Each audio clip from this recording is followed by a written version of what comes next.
Hi everyone, welcome to this month's episode of TDA Talks.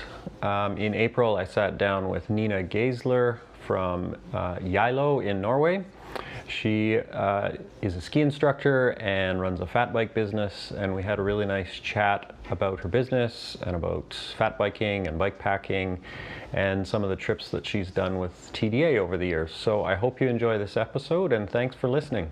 Well, Nina, thanks for this. There's your bike in the background. Yeah, and a lot of snow, as you can see. It's nice to see your face, and I've heard about you from Henry and from others, and so nice to meet you this way.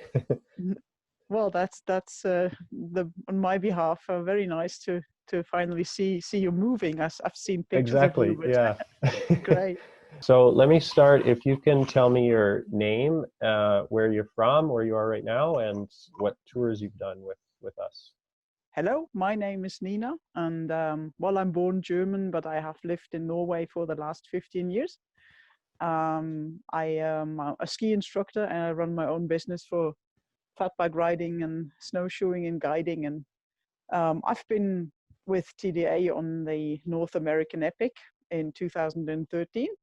And then I also had the joy to join TDA on a Lake Winnipeg fat bike expedition, which was not really a TDA tour, but it was a get together to see if TDA wants to do some fat bike events in the future, maybe. Great. Yeah, and so it's April 7th, and I see behind you lots of snow. So is this a common at this time of year in that your part of Norway? Yeah. I am in a place, it's called Geilo. We are up in the highlands. Actually not that high. The altitude here where I'm sitting is only like 750 meters, but we are the same latitude as Anchorage here. So 60, 61 degrees. And so we've got a long winter here, which is normally it lasts through, start of May. And normally this would be buzzing with tourists because Easter is the main season for skiing, both downhill skiing and alpine skiing and cross-country skiing, of course. And yes, you can see it's really quiet here. Nothing's happening. How are you coping with the COVID-19 pandemic, and how is it affecting you and your family, and how are you adapting your life to the current situation? Well, I mean, we are very privileged here. You can see the countryside and nature, and we can just use it because we're allowed to go wherever we want to go. Norway has really been very proactive, and they already shut down everything at the middle of March. So suddenly from one day to the next, ski lifts were closed and restaurants were closed and hotels were closed, and they reacted really, really quickly. So actually the epidemic in Norway, maybe it's not as affected as some other places and countries are, but unfortunately we have got some cases in our community too, and of course it's really, really sad to see what's happening. But personally, of course, I am out of work. I haven't worked since the 13th of March, and there is no job, but hey, I can ride my bike and I can do fun stuff for myself. Mm-hmm. Of course, we're not supposed to mingle with people, so it's all solo trips. But I think still I'm really privileged here. Maybe from the North American Epic, do you have any favorite memories that you want to share, or a favorite moment from that trip?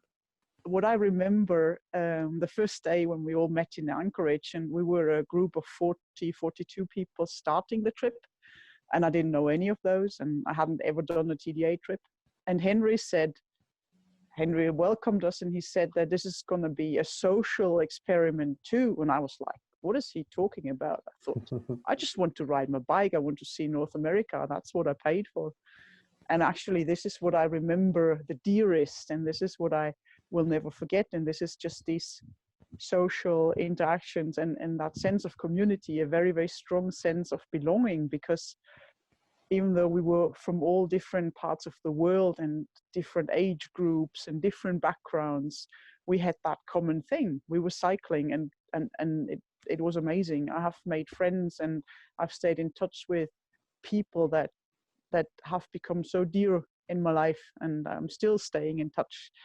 It was a great experience. From Anchorage to Mexico, it was a great experience. Oh, great. Yeah, that's great that you keep in touch with people from a trip like this. That you certainly, I think, my interpretation of what Henry, who's the founder of the company, what he's meaning by a social experiment is just what you described, right? You're thrown together with this group of strangers into a very intense situation, you could say. Like you're physically exerting yourself every day. You're seeing these strangers from the time you wake up to the time you go to sleep, and obviously during that day you have the freedom to separate yourself and ride alone, or give yourself space when you need it, but you are really spending more time with these people than you even would typically in your daily life back home with family and partners. So it's pretty intense, isn't it? It's wonderful because you actually have a choice. I mean, you can choose not to interact with these people, even though you are on the same trip, but you can also have the choice to interact. And I think the interactions, they made for a wonderful experience. I learned so much from these people, and I learned so much from being with these people through all what you explained. We cover a lot of miles. We go through bad weather. We go through sickness. We go through wet campsites, and it's been a fantastic thing.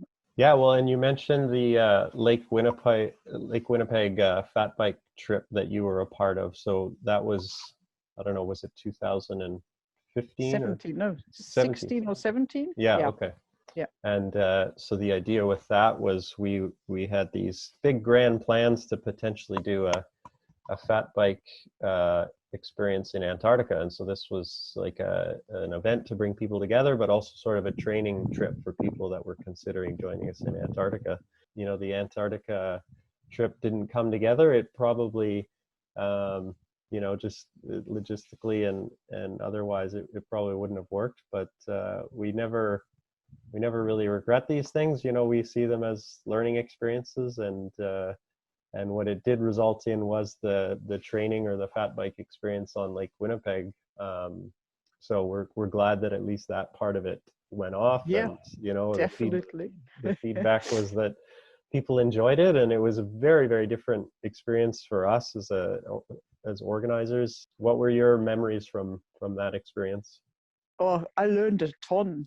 I had been fat bike riding before, and I had really gotten into fat bike riding, but actually having these guides and making that a full expedition training camp really added to my experience. And I think that was what really sparked off my fat bike career. I went to the Iditarod Trail Invitational straight after the camp. Wonderful. Did the minor distance the first time around, and then it really took off my fat bike riding. I became a fat bike expert. Yeah, I've been to the Iditarod Trail Invitational again a couple of years later, and I run my own fat bike event here. And obviously, I've got 15 fat bikes for rent, and so Great. why don't we do a trip here? TDA, Yeah. come to Norway.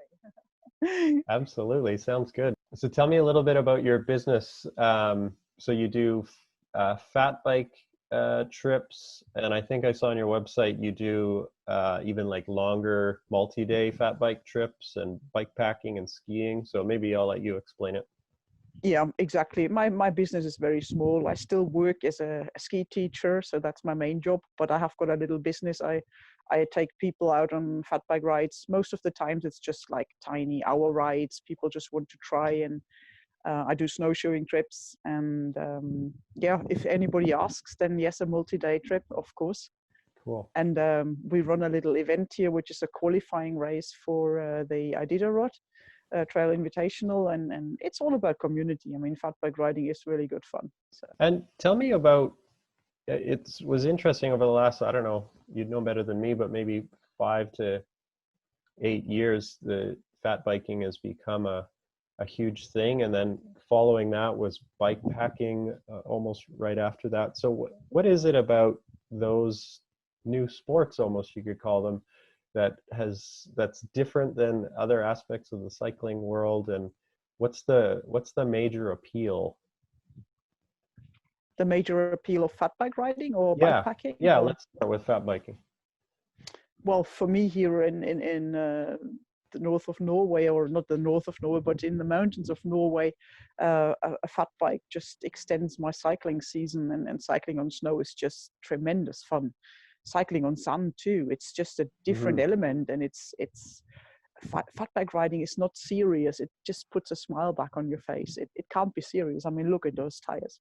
They can't be Exactly. serious.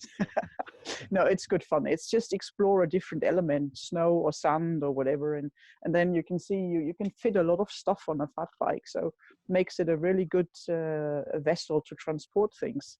Absolutely. Yeah. Yeah, and I think you're hit the nail on the head there that it's much less serious. And I think I worked in bike shops in the late 90s, and road cycling was all about just getting weight down by the ounces and like having the most perfect efficient machine possible. And then same on the mountain biking side, you had to have this highly technical equipment, really sophisticated suspension and braking. But it's sort of flipped back around with fat biking and bike packing, where it's more about the experience and like being able to go wherever you want to ride. And so this just opens up the world a little more, right? Yeah, it really does. Yeah, it's unlimited. Yeah, You can go anywhere on this. Yeah. yeah. So I've ridden my fat bike from Spain to Norway, oh and wow. oh, it was great. But through Holland, I just thought like, oh, maybe I chose the wrong weapon. That was like on all those cycling paths through the Right. flatlands of Holland. It was. Are you still actively like racing and that sort of thing? Oh, just those stupid races, those those bike packing stuff, races.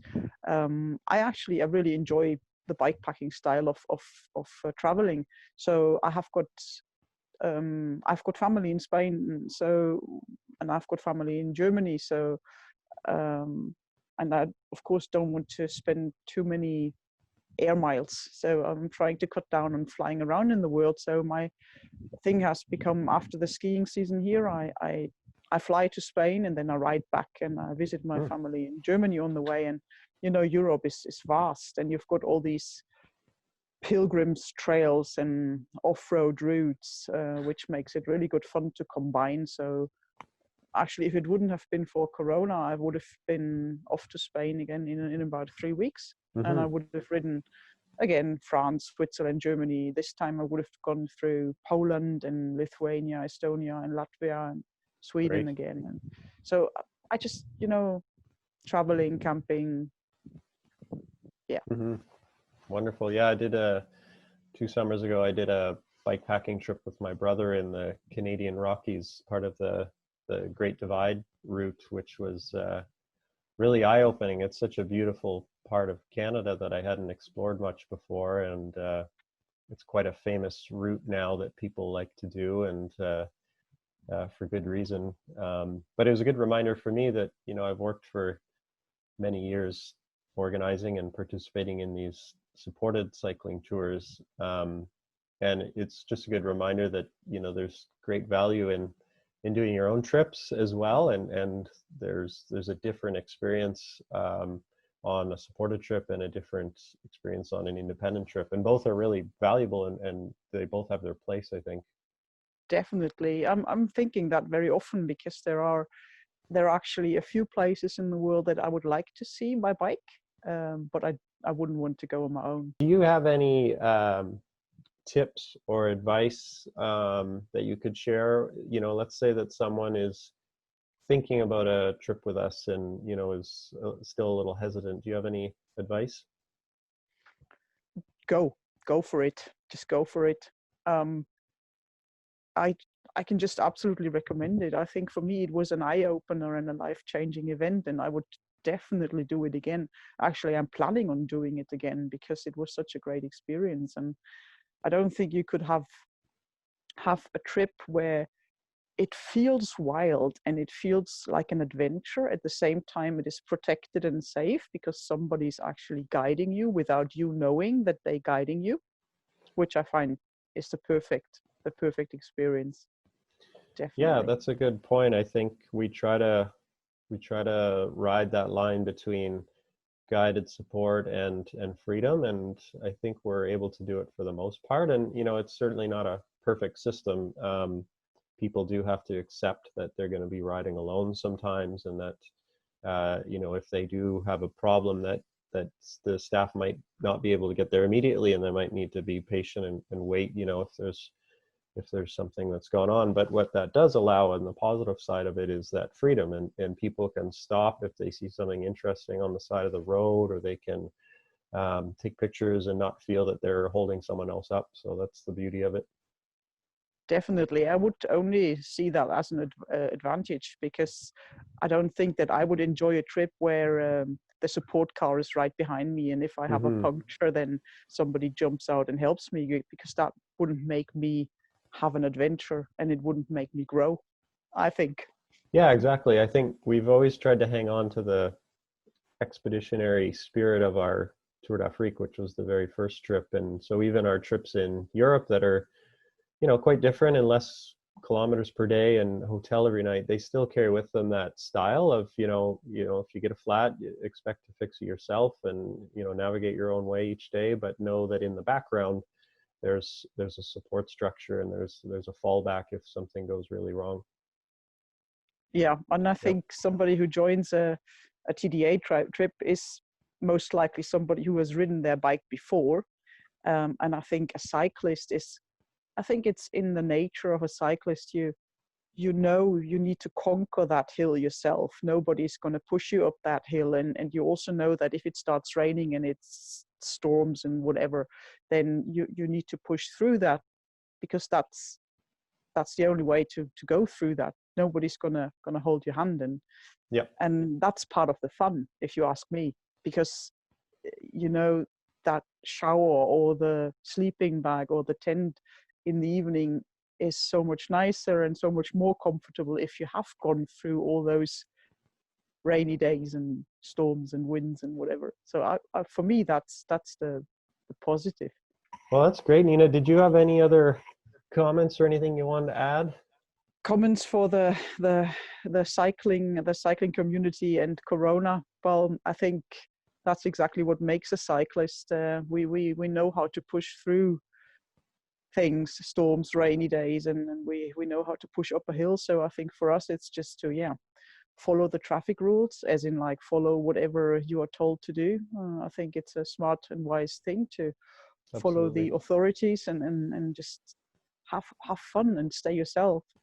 I think that community thing is really important, because we stay connected, and I find myself looking more on, say social media, looking what other fat bike riders are doing, mountain bike riders and stuff like that.